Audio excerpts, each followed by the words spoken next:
मैं अमित चौधरी, इस चैनल का होस्ट आपका दोस्त। आज हम बात करने वाले हैं कि एज अ सॉफ्टवेयर डेवलपर कैसे अपना करियर सेट किया जाए, कैसे आईटी फील्ड में, आईटी इंडस्ट्री में एंट्री किया जाए, कैसे अपना करियर आईटी इंडस्ट्री में बनाया जाए। फर्स्ट ऑफ ऑल आपको मैं बता दूं फ्रेंड्स कि ये जो करियर बात है ये उसके लिए है जिसे कोडिंग और प्रोग्रामिंग में बहुत ज़्यादा इंटरेस्ट है, जिसे कंप्यूटर लैंग्वेजेस में जानना है, उसमें बहुत ज़्यादा इंटरेस्ट है और उसमें अपना करियर बनाना है। तो पहले मैं आपको बता दूं कि कौन सी डिग्री की रिक्वायरमेंट है करियर बनाने के लिए आईटी इंडस्ट्री में।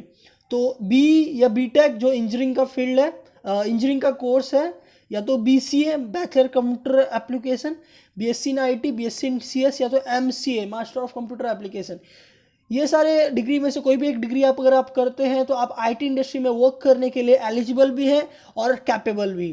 तो सबसे पहले मैं इंजीनियरिंग के बारे में बात करूँगा कि इंजीनियरिंग करके कैसे आप आईटी फील्ड में जो है अपना करियर बना सकते हैं। सबसे पहले क्लास 10th के बाद आपका क्लास 11-12 में पीसीएम होना चाहिए, physics chemistry maths as a academic subject. उसके बाद क्लास 12 में जो है 11-12 में आपको साइंस स्ट्रीम से ही जाना है पीसीएम के अकॉर्डिंग। उसके बाद आप अगर एंट्रेंस एग्ज़ाम देते हैं तो आप इंजीनियरिंग में एडमिशन लेते हैं बी या बीटेक में। मुंबई यूनिवर्सिटी और मुंबई के आसपास यूनिवर्सिटी में बी कहा जाता है, और महाराष्ट्र के बाहर बैंगलोर या किधर और अगर आप इंजीनियरिंग करते हैं तो उसे बीटेक कहा जाता है।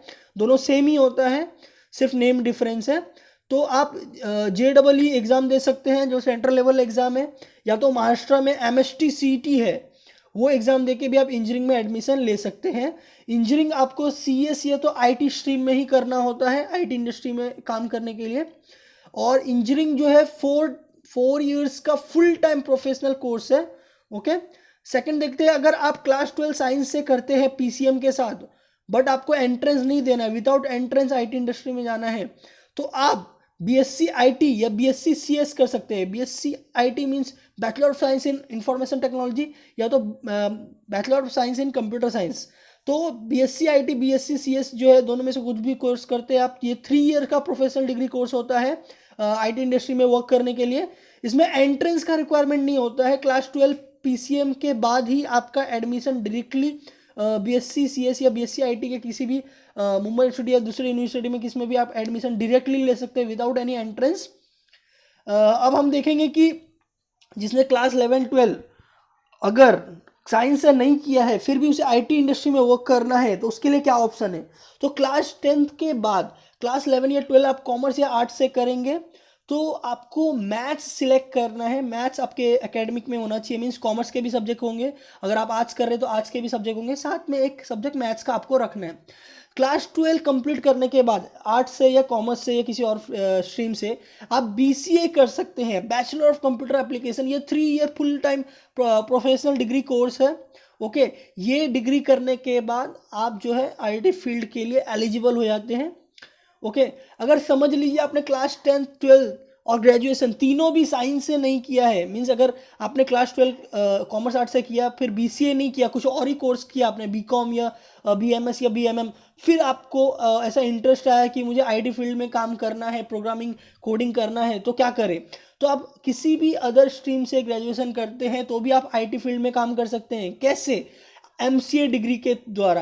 मीन्स अगर आप ग्रेजुएशन किसी भी और फील्ड से करते हैं और बाद में एमसीए कर लेते हैं, मास्टर इन कंप्यूटर एप्लीकेशन, ये 3 year full time professional master degree course है in IT field, in computer field. ये डिग्री करने के बाद भी आप आईटी फील्ड में वर्क करने के लिए प्रोफेशनल हो जाते हैं और कैपेबल हो जाते हैं। तो ये तो हुई डिग्री की बात कि आप कौन कौन सी डिग्री से आप आईटी फील्ड में वर्क कर सकते हैं। हमने देखा engineering, BCA, BSc IT, BSc CS और एमसीए। अब देखते हैं एकेडमिक्स के अलावा और क्या करना पड़ेगा। एकेडमिक्स के अलावा आपके पास अदर टेक्निकल स्किल्स होना चाहिए अच्छी जॉब पाने के लिए, जैसे basic coding, HTML, CSS, C plus और C++, ये सब आपको आना चाहिए। Advance coding, Java, Python, JavaScript, C sharp, PHP, इसमें से कोई भी 2 कोडिंग में आपको एकदम जैसे जावा एडवांस हो गया, पाइथन हो गया, किसी भी 2 लैंग्वेज में आपको एकदम माहिर होना होगा, एकदम एडवांस डीप में उसका नॉलेज लेना होगा। डीप कोडिंग आपको सीखनी पड़ेगी। फिर नॉलेज बेस आपको इसके कोडिंग और प्रोग्रामिंग के अलावा भी अदर जो फील्ड होते हैं इससे रिलेटेड, उसके बारे में आपके पास डीप नॉलेज होना चाहिए, जैसे डेटाबेस मैनेजमेंट हो गया, DBMS, देन डेटा स्ट्रक्चर्स हो गए, ऑटोमेटा थ्योरी हो गया, IoT हो गया, internet of things, artificial intelligence, cloud computing, big data, networking, machine learning, ये सब के बारे में आपके पास नॉलेज होना चाहिए। बिकॉज बहुत सारी IT इंडस्ट्री के कंपनी जो है ये सारे रिलेटेड जो है इसके रिलेटेड जो वर्क करते हैं, उनका प्रोजेक्ट इससे रिलेटेड होता है, तो इसका नॉलेज आपको आना चाहिए।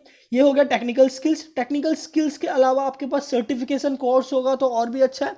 ऑरिकल सर्टिफाइड कोर्स आप अगर आप करते हैं या NPTEL सर्टिफिकेशन कोर्स करते हैं तो आपके लिए बहुत अच्छा होगा। उसके जो है कोर्स पर्टिकुलर प्रोग्रामिंग फील्ड में या किसी भी नॉलेज जैसे बिग डेटा या IoT हो गया, ये सब सब्जेक्ट्स में उनके कोर्सेज होते हैं, वीडियो लेक्चर्स होते हैं। वो सब करने के बाद उसमें ऑनलाइन एग्ज़ाम भी होता है, वो ऑनलाइन एग्ज़ाम देते हैं तो आपको सर्टिफिकेशन का सर्टिफिकेट्स मिलते हैं इस कोर्सेज के। तो वो सर्टिफिकेट आपको एडिशनल एडवांटेज देते हैं during interview for jobs. Google या माइक्रोसॉफ्ट के किसी कोर्स किए हैं आपने, कोई सर्टिफाइड कोर्स किया तो और अच्छी बात है। इसके अलावा आप ऑनलाइन प्लेटफॉर्म्स जो है वो देखते हैं।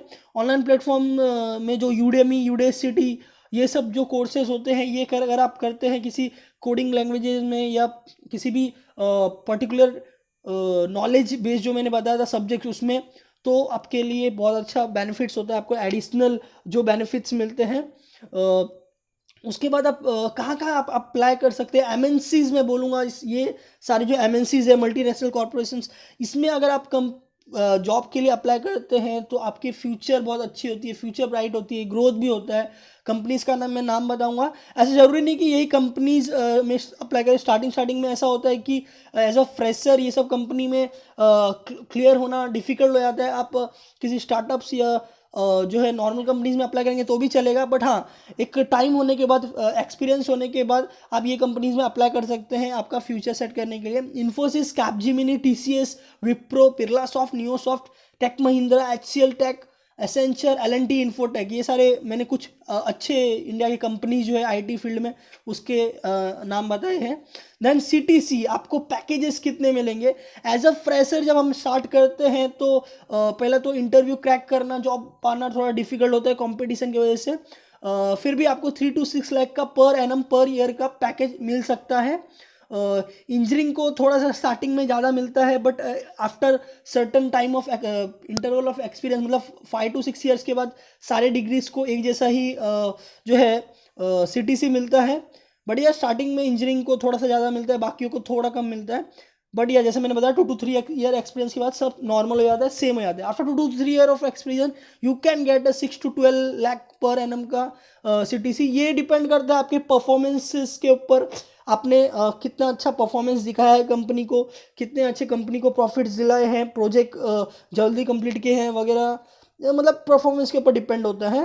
जो एक्सपीरियंस के साथ जो है आपको और जो है अनुभव आने लगता है और आप और ज़्यादा कोडिंग प्रोग्रामिंग में और प्रोजेक्ट हैंडल करने में जो है एक्सपर्ट हो जाते हैं, तो आपको जो है ज़्यादा पैकेजेस मिलते हैं।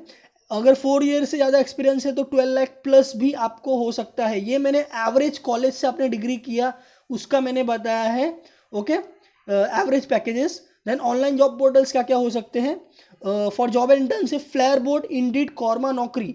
ये मैंने 4 पोर्टल्स बताए हैं जो बहुत अच्छे हैं। इसके अलावा भी होते हैं जैसे लिंक्डइन हो गया, और भी बहुत हैं, बट आप 2 या 3 से फोकस करें और उसके पीछे जो है उसमें अपना जो है नाम रजिस्ट्रेशन करें, पूरा डिटेल डालें, एजुकेशन डिटेल डालें, आपके जो भी सर्टिफिकेशन कोर्स वगैरह किए वो सब बताएं और कंपनीज में सर्च करके अप्लाई करें।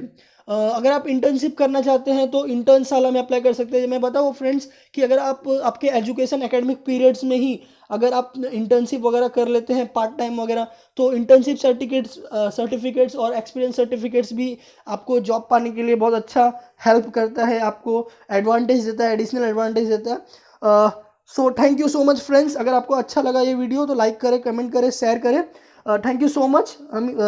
This channel is Amit Chaudhary career guide. मैं ब्लॉग जो है CAMITC संयमित C123.blogspot.com है, और यूट्यूब चैनल तो आपको पता ही है, Amit Chaudhary career guide.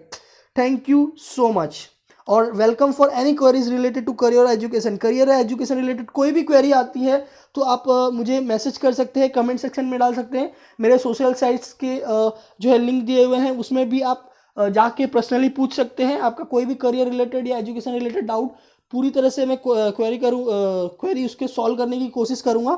Thank you.